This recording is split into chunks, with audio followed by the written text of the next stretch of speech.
कहत सुनत सब मुनि मन माना, राम कृपा बिनु सुलभ न जाना। जय श्री राम।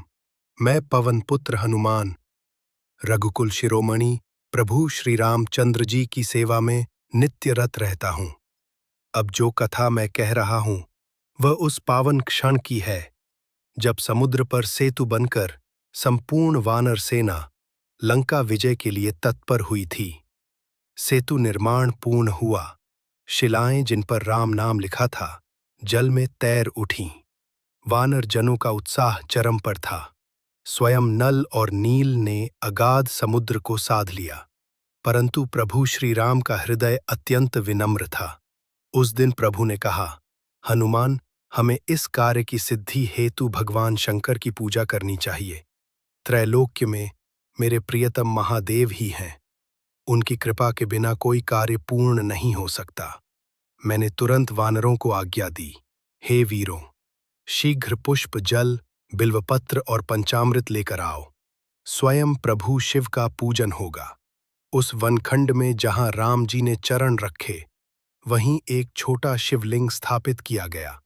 प्रभु ने स्वर्ण पात्रों से जल अर्पित किया, बिल्वपत्र चढ़ाया और स्वयं वैदिक मंत्रों से पूजन किया। सीता जी की अनुपस्थिति में प्रभु ने धरती को ही मातृ रूप मानकर अर्चना की। प्रभु बोले, हे उमापति महादेव, यदि मेरी भक्ति सच्ची हो, यदि धर्म की राह पर मैं अग्रसर हूं, तो हमें इस धर्म युद्ध में विजय अवश्य मिले। रावण का विनाश धर्म की पुनः स्थापना हेतु अनिवार्य है। भक्तों, जब जब प्रभु झुकते हैं तो सृष्टि सीखती है। शिव जी, जो स्वयं भक्त वत्सल हैं, उन्होंने प्रसन्न होकर दिव्य आशीर्वाद दिया।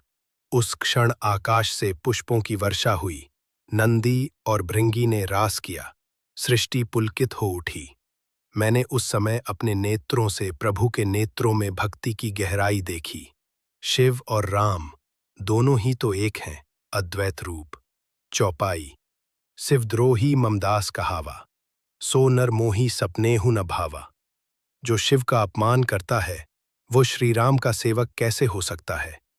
राम और शिव की ये प्रेममयी भक्ति ही जग का आधार है।